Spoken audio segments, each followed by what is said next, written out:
Que faire de nos plus beaux souvenirs de couple ou de famille post-rupture? Alors, c'est une question qui peut paraître triviale et pour autant qui n'est pas si évidente. Je l'ai appris à mes dépens.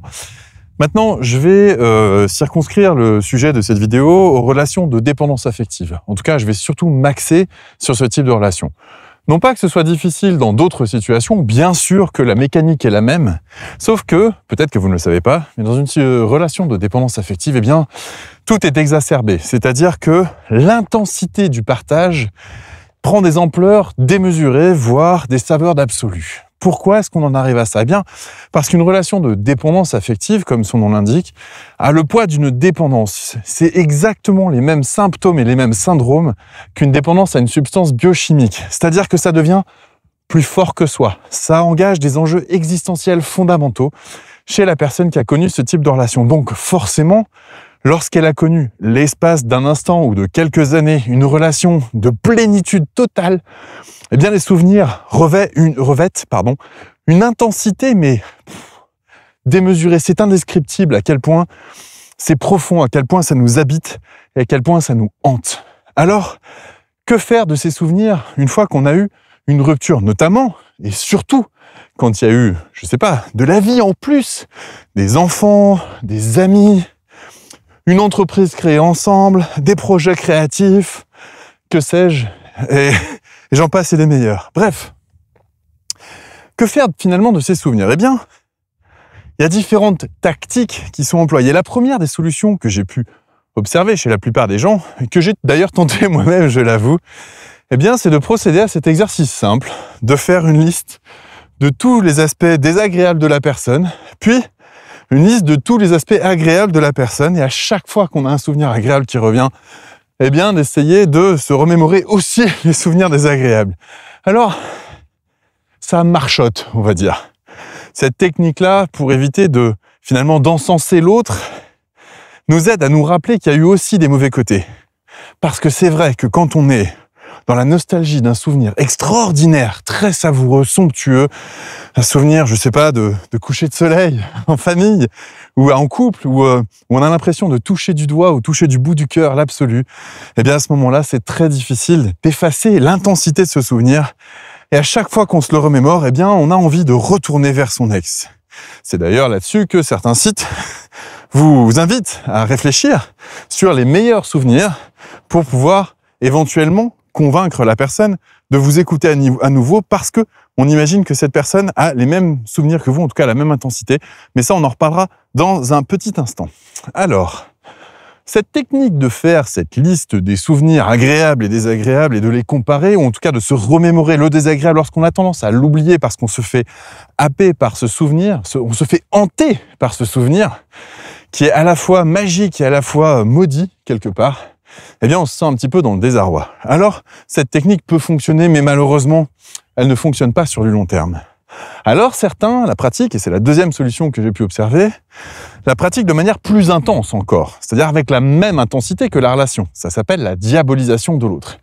Et oui, cette technique nous permet de ne pas retomber, de ne surtout jamais retomber dans cet écueil, de se dire qu'avec l'autre, tout était magnifique. Ah, si c'était si magnifique que ça, la relation aurait continué, je vous rassure.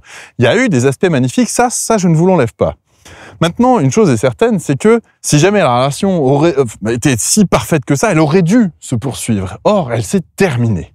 Si elle s'est terminée, c'est parce que il y avait en effet des enjeux qui étaient peut-être presque trop proches de l'absolu que du réel. Et une relation se vit dans le réel et non pas dans l'absolu. Elle se conçoit dans l'absolu, ceci étant.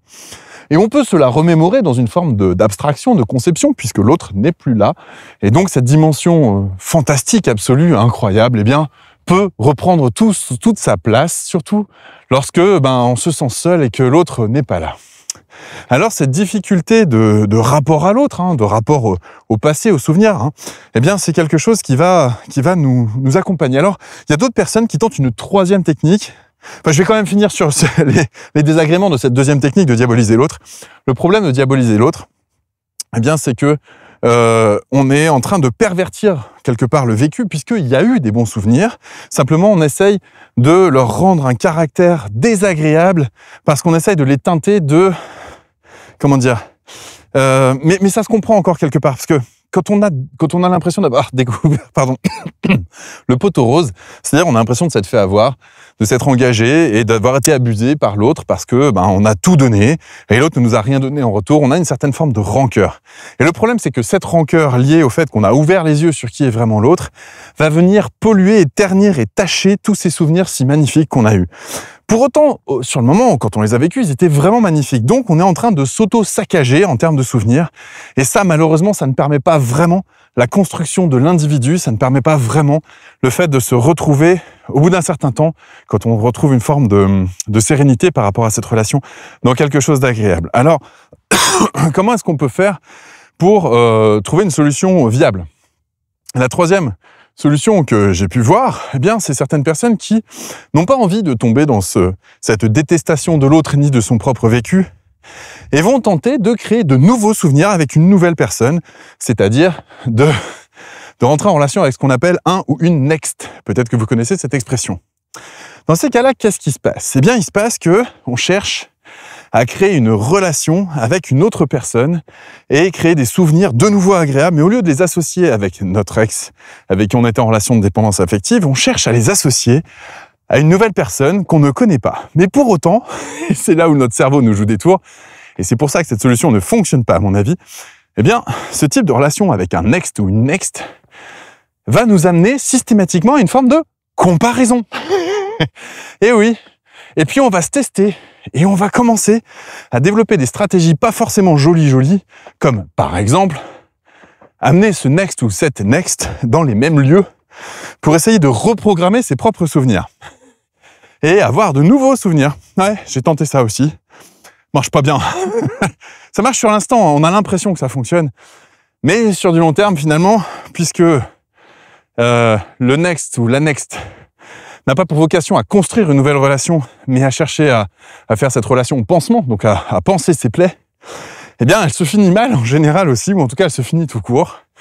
Et donc, on a des souvenirs de rupture de nouveau associés à ces nouveaux lieux. C'est pour ça que ça fonctionne pas terrible au final. Alors, le conseil que j'ai envie de vous donner, eh bien, c'est le suivant. Si jamais vous voulez sortir de ces souvenirs qui vous hantent, déjà, il y a plusieurs possibilités. La première, c'est est-ce que vous avez vraiment résolu ou pas votre paradigme relationnel qui vous a poussé dans la dépendance affective? Si c'est pas le cas, et que vous n'êtes plus en relation, et que vous ne pouvez pas savoir si vous avez vraiment tout nettoyé, tout purgé, je vous invite à cliquer sur le lien qui est autour de cette vidéo parce que j'organise bientôt un webinaire gratuit pour vous parler de la dépendance affective et de comment on en sort, quelles sont les clés essentielles pour en sortir. C'est gratuit, allez-y, cliquez autour de ce lien, voilà, il n'y a pas de souci. Maintenant, désolé, j'ai un chat dans la gorge.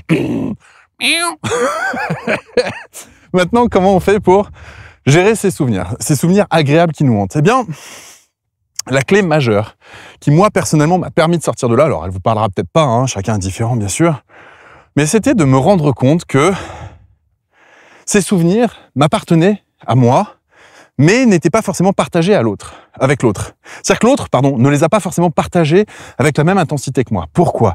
Parce que ces souvenirs revêtaient un sens profond pour moi, que l'autre il n'en avait rien à faire en fait. En gros, pour résumer, même si ma phrase n'était pas partie dans une syntaxe française, vous avez compris ce que je veux dire. C'est-à-dire qu'en gros, les meilleurs souvenirs que moi j'avais de la relation n'étaient pas du tout les meilleurs souvenirs que l'autre avait de la relation. Ce qui montre une chose très intéressante. Ça montre que même si on vit une relation en commun, chacun la vit à sa façon. On a chacun un point de vue sur la réalité. On a chacun un point de vue sur le beau. On a chacun un point de vue sur le magnifique. Donc ce que vous avez trouvé magnifique, peut-être que l'autre ne l'a pas tant apprécié que ça et que l'autre a trouvé autre chose magnifique. Et c'est pas les mêmes souvenirs. Donc ce qui veut bien dire que vos souvenirs vous appartiennent et n'appartiennent pas à la relation. À partir de là, quelque chose de très intéressant va pouvoir commencer à voir le jour dans le travail sur soi, c'est-à-dire essayer de se rappeler ce que ce souvenir a comme sens pour vous et de voir par rapport à vos mémoires, et notamment vos mémoires traumatiques ou vos carences d'enfance, ce que ces souvenirs viennent révéler de votre passé, de ce que vous recherchiez à combler à travers la relation, et finalement à travers l'autre, en instrumentalisant l'autre pour vous permettre de vivre ces souvenirs si magnifiques, de créer ces instants de vie qui avaient autant de sens pour vous, mais finalement peut-être très peu pour l'autre. Et ça, c'est terrible de s'en rendre compte.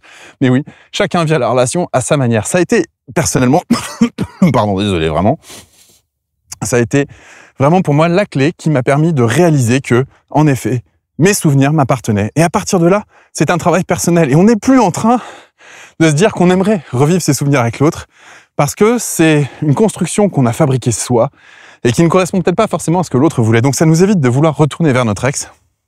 Et ça nous permet de prendre la responsabilité de ce travail sur ses propres mémoires, sur ses propres carences d'enfance et ce qu'on a voulu combler à travers ça, plutôt que de s'interroger sur savoir si l'autre était vraiment, décidément, j'ai même pas d'eau pour m'éclaircir la gorge. Donc,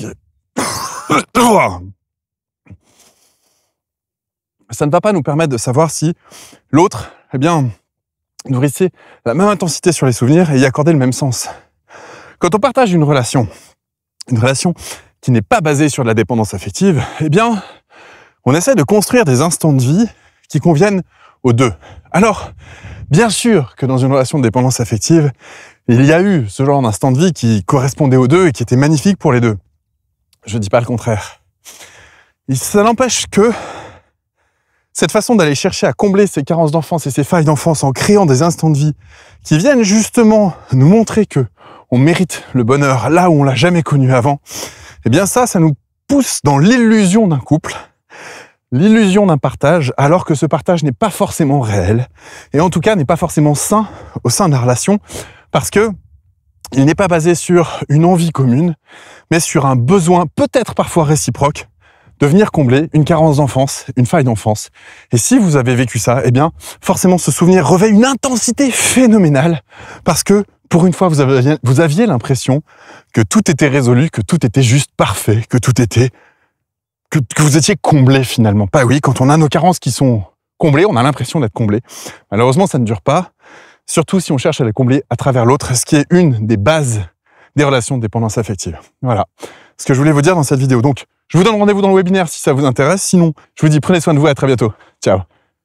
Si vous avez aimé cette vidéo, n'hésitez pas à la partager, à la liker, à vous abonner aussi aux chaînes YouTube et aux pages Facebook. N'hésitez pas non plus à aller en voir d'autres. Il y en a plein la chaîne YouTube et plein la page Facebook.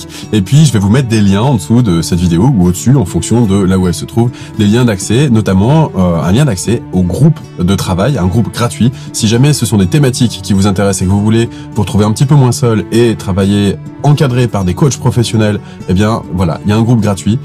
N'hésitez pas à cliquer. Vous avez aussi le QR code qui est là si vous voulez aller directement sur le groupe et faire votre demande d'adhésion. Moi, je vous dis à très bientôt. Prenez soin de vous. Ciao.